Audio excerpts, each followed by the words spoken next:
Bismillah wa salatu wa salamu ala Rasulillah wa ala alihi wa sahbihi ajma'in. Assalamu alaikum wa rahmatullahi wa barakatuh. In these few minutes, I wanted to share with you an overlooked fundamental principle of our religion. Allah Azza wa Jal says, وَاتَّقُوا اللَّهَ الَّذِي تَسَاءَلُونَ بِهِ وَالْأَرْحَامِ. Have taqwa of Allah, in whose name you ask each other for things.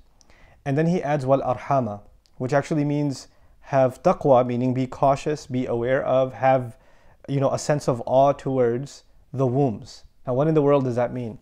That means that anything that has to do with the womb, we have to have respect for. That is why we have such great respect in Islam for our mothers and all of our family relationships.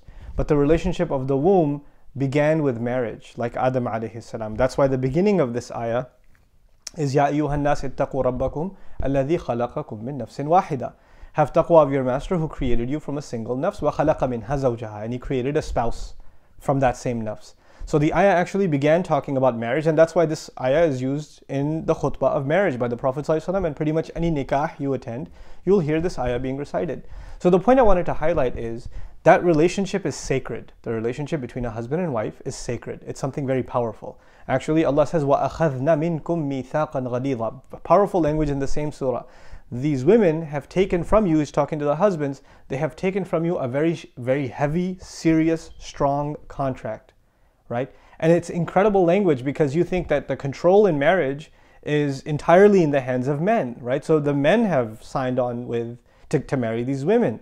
But actually, akhadna, not akhadhtum minkunna, that you took a contract from them. No, they have taken a contract from you. They have made you liable. And what that means is that they were the ones making the decision. Akhadna minkum mithaqan ghalidha suggests that they had a direct hand in choosing you as a husband, and then even in the negotiations of the mahar and all of the terms of your contract, meaning the marriage contract. I bring this up because in many Muslim cultures, unfortunately, this principle of giving women the choice to marry who they want is being stripped from them. Parents think that they know best and their children don't know anything. So I'm going to get my daughter to marry whoever I think is right for her. Whether she likes this person or not, if she says no, then she's being stupid. Then if I just yell at her enough and embarrass her enough, then she'll just cave in because she just doesn't understand. And this idea of not giving our daughters the ability to make that decision for themselves, or think about it at least for themselves, without the psychological pressures that we unduly put on them. Some of our elders do this, and it's a very common practice, especially in the Indo-Pak subcontinent and other places in the Muslim world. A proposal comes through and they say, well, you're so fat and you're so ugly and you're so short. Who's going to marry you anyway? This guy came along. At least you're lucky to even have a proposal. Just marry him and get it over with. Get off of our show. And it's not really that they care about her happiness. A lot of times it makes it seem like they just want to get rid of her because it's a burden on their shoulders that they have this unmarried daughter and she's getting older and older and older, right? So just anything that comes along, let's just meet certain superficial requirements and get her married off, And this has become a crisis situation. Many young women are getting married to men that they don't want to marry. And sometimes vice versa. Even men are being forced to marry their cousin or somebody from back home, or somebody that they're not interested in marrying.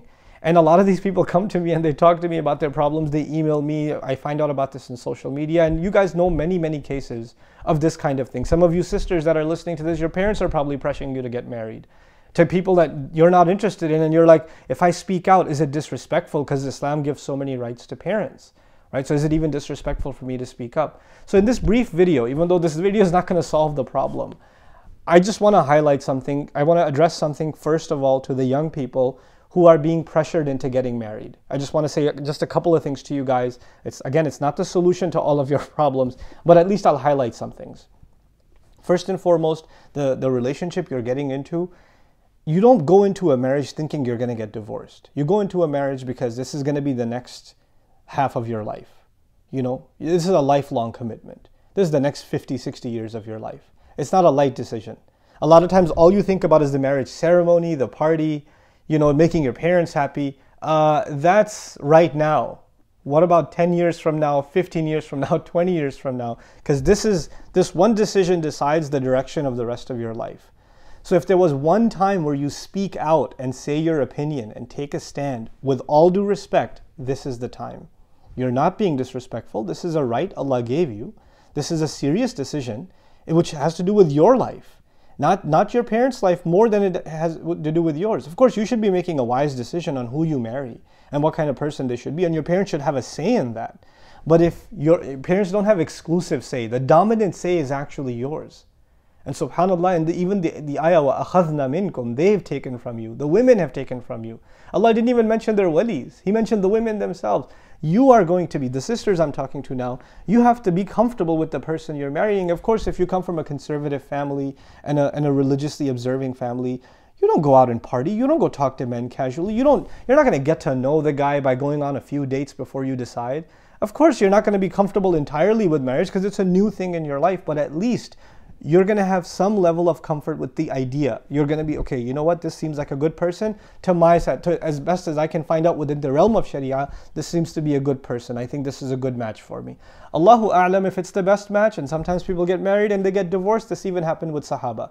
But we do our due diligence, right? You have to be happy going in. You shouldn't be settling in a relationship going in. The same is true of guys. Guys, speak up. And, let your opinion be heard.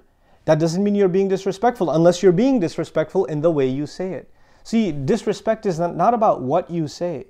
A lot of times what you say is legitimate. It's your right. You have the right to say something. But how you choose to say it, the tone you choose to use, all of these things matter. So be wise in how you bring this up to your elders. To the elders, I'd like to say that if your children are 24, 25, even 22, 23 years old, they're way over adults. And if they come to you saying, I want to marry this girl, or I want to marry this man, then first of all, and you're living in the West, let me add one more condition here. If you're living in the West, then try to understand something. They would not have brought this proposal up if they weren't serious. Second of all, they're not children anymore. You can call them children when they're 85 years old and you're 150. It won't matter. They're not children anymore. They're adults. And this is not a kid going to a toy shop saying, I want to buy that toy, but get me an Iron Man action figure. And so you just yell at them and say, no, that's not for you. Buy the Ninja Turtles instead. No. This is not the purchase of a toy. This is a life decision. And these young people, you should discuss this decision with them. But for a lot of you parents, when they bring up a proposal, you're like, no way. Are you kidding me? And it becomes a matter of pride that your child chose a person, not you. Look, you brought them into a Western society. They're mingling with men and women all the time. The fact that they may have found somebody, maybe not in the most acceptable means Islamically, but it's already happened. They already like somebody. They're already interested in marrying someone. And you shut them down and you say, no way, this will never happen. This is a matter of our pride. This is a matter of our religion. Well, there are so many other matters of your religion where you ignore to teach them properly, where you ignore to provide them a healthy environment. And now you're getting angry at them for, making a choice or even suggesting a choice. At least consider the choice. Become more open-minded about the possibilities. The world around you has changed. The way you got married, the way even, my parents got married is a different time.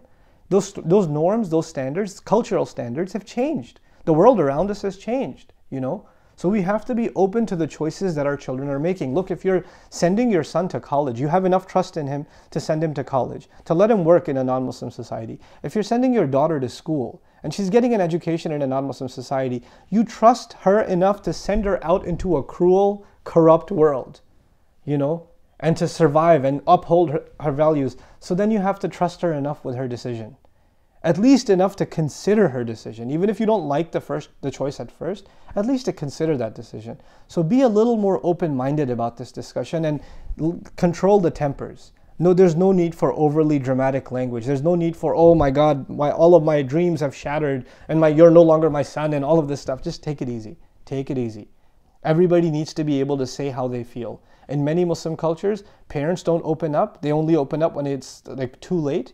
And children don't say anything because they're too afraid of what their parents might think. We need to change that culture. We need to have a culture of open, honest, and yet at the same time respectful communication. The last point I'd like to make is the principles of our religion, of how men and women should interact. They're timeless principles. But social realities change. Our principles don't change. Social realities change. So the cultural values we've had all along, they may or may not apply anymore. The religious values apply, absolutely. But a lot of times what you think is religious actually isn't religious at all. It's just your cultural comfort zone. You're just comfortable doing things a certain way and you think it worked for you, so it should work for your children, and it just may not be the case. So I pray that this at least becomes a healthy conversation inside the Muslim family that can lead to, inshallah, better decisions for ourselves, our sons, our daughters, and that they end up in happy marriages. I pray even that the way in which men and women come together and get to know each other is a halal way, is an acceptable way to Allah Azza wa Jal, and that they don't end up making decisions based on just raw emotions and just overexcitement, that Allah Azza wa Jal gives us maturity, calmness, coolness, and more than anything else, His blessings in making one of the most important decisions of our lives, half of our religion. Barakallahu li wa lakum. Wassalamu alaikum wa rahmatullahi wa barakatuh.